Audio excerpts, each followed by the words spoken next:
Alrighty, welcome back, folks. We got another shot for you today, and this is a beautiful kitchen shot in this property. I really like the composition on this one, just like straight down the middle, and no funny business. We're showing the stove, and we have tons of windows showing all that natural light coming in, and we have these beautiful cylindrical stone lights that are hanging from the ceiling. It just looks incredible. So we got all of our layers picked out from Lightroom, and we're just throwing them into Photoshop now. And as you can see, I did a kind of like an HDR hybrid with flash, and I just used that flash to grab that extra detail in these shots. Unfortunately, my ISO was at about 15,000 when I was shooting these, and I didn't even notice. So that is a rookie mistake, but we have the photos and we got to deal with it. So I don't think it'll be that big of a problem because the only thing we're taking out of these low exposure shots is the windows back here. So we'll drag our window pull to the bottom, and this is our kind of ambient shot-ish. And yeah, I think what we'll start out by doing is just inverting this bright shot. We're just making a mask by clicking this and inverting it, hitting Control-I. And we're just going to brighten up some areas that we can tell need the brightness. So we'll go Shift-1. We'll get a flow of 10 in there. As we bring this light back in, we'll notice that the noise just kind of goes away. So that is nice. We want this stove to pop over here, and we got some good flash shots of the stove there. So you'll be able to see that pretty well later on. Some ceiling shots, we'll brighten that up a bit. We don't want to do too much with this bright layer. We just want to get a general overview of what we're working with. So go ahead and grab our flash shot here. You can see the difference. You can see how much better that flash looks, especially with this stove right here. So we'll go ahead and do the same technique. We'll invert it, and we'll just start painting in the new stove that we have. It just brings in so much more detail on the stove. We'll go before and after so you can see. It looks like a professional shot right there, especially over here on these cabinets. We'll get that. Just darkens them up. They look almost green in the original shot, but with this flash technique, it just comes in way better. You can see the before and after. It just looks incredible. As far as back here and all of that stuff, I'm not too sure. What came in with the flash. It's looking a little yellow to me, but I think we'll be able to go in and fix all of that up. We're just kind of seeing what we have now. Yeah, it's looking pretty good. See what we have next. Yeah, so this is just like the left side. I think I just took this shot so that I could get some more detail out of this cabinet. So we can try and use it. We can bring in a little bit more of that detail because it is looking a little dark. But I'm just doing very slight adjustments here. Nothing crazy. Like that. Take the next one. Looks like I was getting the ceiling off to the upper left side of the screen. So we will definitely be wanting some of that because this is a big room. It's a big area. We want that ceiling to come back, but we don't want too much. Very delicate process. Go flow 100% here, and I just want to delete this shadow pretty much. So we'll just go down here and get that out of there. See what we have next with this flash. Looks like it's the back portion of the room here, but I can bring in some of that brightness right there that I just lost. So that's great. We like that. The flow is at 100% still, so let's make sure that comes back down to 10. We just want minimal adjustments here. We don't want anything to stand out like crazy. All right. It's looking pretty good for now. I'm liking it. Now we want to do the fun part, which is the window pull. This one's going to be a lot of work, and that's the downfall of HDR in this instance, is that these windows take a long time. But luckily we can rest assured knowing that this is going to be a beautiful shot and our client will be happy with it. So that's kind of how I justify it in my head. It takes a lot of time, but the client's going to be happy at the end of the day, and that's the whole point.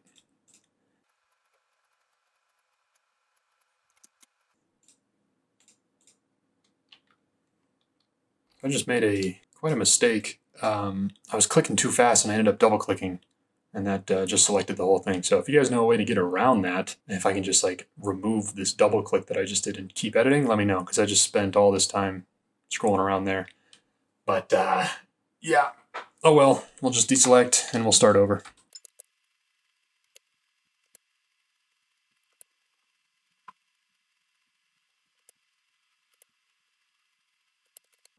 All right, so we got the selection made around the couches and chairs and such, and now we're just going to go back to the lasso tool and use the minus symbol, the minus subtract function on the lasso tool, and you just go up here, click that button, and now you can drag in and remove these beams. You don't need to hit Alt or anything like that. You just got to click and drag, just like that. So we got everything selected. What we want to do is make sure white is on the bottom. Just hit delete, and it comes to life. And with these windows down here, I might go in there and see how that looks if I remove those. I think I got to do that, but we'll just get all the normal windows for now.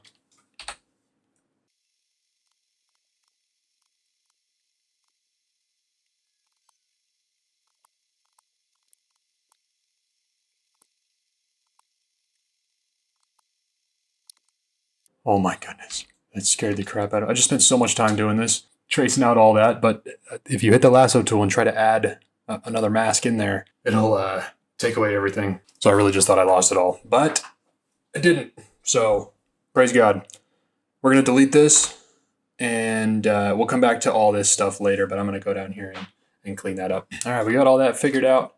Now let's take a brush tool, and that's bright. Let's take a brush tool and just start painting back in this tree branch right here. I'm gonna go flow 50%, something like that. And we'll just start slowly painting this back in. Be right back. All right, so from far out, it looks great. I mean, I got no problem with that. This really didn't take that long. I mean, yeah, that was really tedious, and it'd be better to just have a flash, point it right at it, and just do the darken mode. That would take it all out so much quicker. But sometimes you just gotta do your thing. Let's keep going.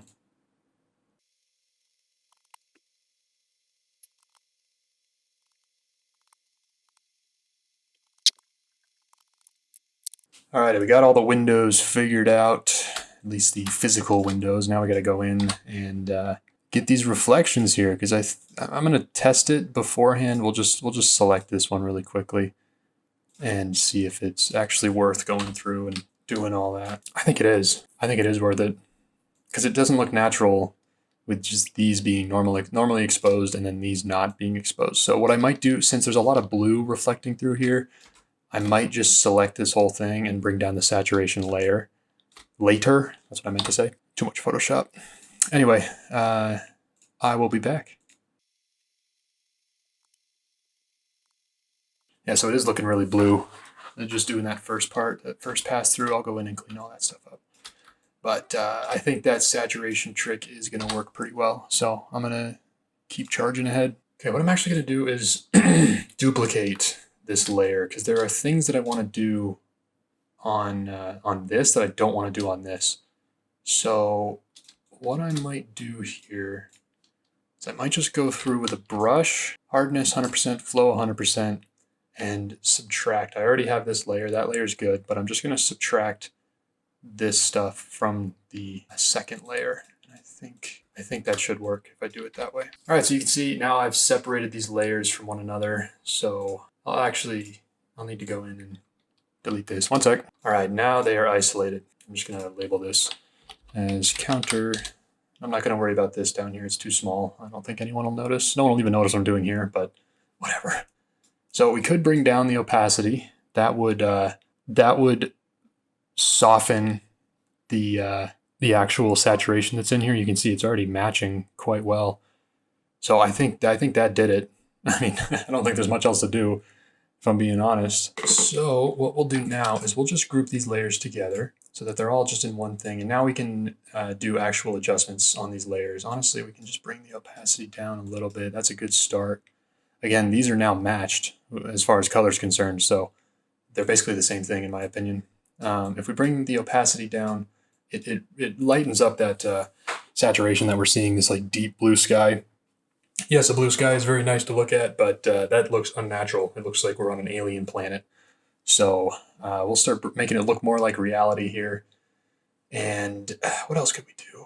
Maybe just toss a hue. I mean, we'll check it out. We'll see what happens here. Yep, that just makes it a very deep blue. But maybe if we could just do everything except blue, like let's check out some greens here. Let's see what green does. Okay, that just makes it look horrible. Some yellows, since it is fall time, some reds, and blues itself. We can take down the saturation a tiny bit. I think that's looking pretty good for the windows. I think that looks solid. We're going to do the same technique that we did in the last video, but I need to use the restroom, so I will be right back. All right, we are back, and what I want to do with this is I'm going to add another hue and saturation layer. We're just going to get the yellows. We'll see what that does to the overall image. We'll see what it's affecting. Maybe bring it down just slightly, because we want those wood tones to stay, but the way we're going to do that is we're going to selectively pick the white parts of the screen, like this wall back here, this ceiling up here. This wood is actually wood. That's not the same color as this. So we just want the white walls to be affected by this change that we're doing. So we honestly don't even need to worry about the actual saturation level. The only thing we need to do right now is just start selecting the walls that we want to include. So we'll press W and we'll get our magic wand tool, and we'll just start selecting this wall. And to deselect, you just hold Alt. That'll deselect again. It doesn't need to be perfect. I think the changes that we're making here will be hard to notice. I don't know what this thing's yelling at me for. Honestly, these windows can be included too. We don't need to worry about getting the beams with all that stuff, but this table is wood, so we will remove that. Yep, perfect. That's exactly what I wanted. Oh, so this is all selected. Okay, so we'll just get the ceiling, get this, get that. We'll honestly just select everything that we need, and then we'll backtrack. All right, so we have a rough outline. I'm pretty sure this looks good. I'll just add this in here, and we'll remove these lights because these lights are beautiful and we don't want to take away from the warmth that they add to the room. Let's just see how it looks. We'll deselect, and then we can go in and make any changes that are necessary. We can just paint black for the areas that we need. We'll make sure it flows at 100% and the hardness is at 100%. We'll just click here, click, click, click, and we'll paint that up the middle as well. So I just dragged all the saturation all the way down just to see if there were any things that were standing out in the shot, but I actually like how it looks with the saturation pretty low. So maybe we'll do this over here. We want to paint white, and that's looking pretty darn good. I like it. I like it a lot. Is there anything else? I mean, I guess we can remove this right here. Perfect. Yeah, I think this looks great. So now we'll go ahead and just send it back to Lightroom just by hitting Control S. We'll save it, send it back to Lightroom, and we'll have that populate. Yeah, we can do vertical plus chromatic aberration, and vertical's not looking too good, so let's just do auto. Auto looks solid. The way I'm checking is I'm just hovering over these transform values and just looking at the angles on the screen, and it looks fine. It looks pretty good. Now we can bump up some contrast in here, some highlights. There's really no highlights that we have to worry about. We can honestly bump them up a little. The contrast is a bit high for me. The shadows can come up just a tiny bit. We don't want to take away from the contrast. Texture for sure. We can use the color mixer and find some like blue on the ground here. You can see as we change that, it goes back to a natural color. There's some blue right here that we can potentially take away.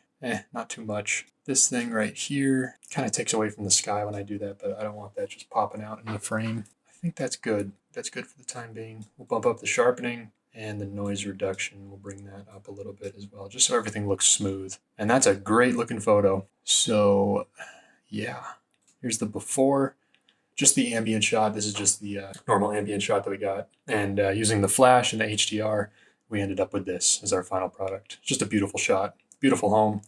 And I appreciate you guys watching, and I will see you guys in the next video.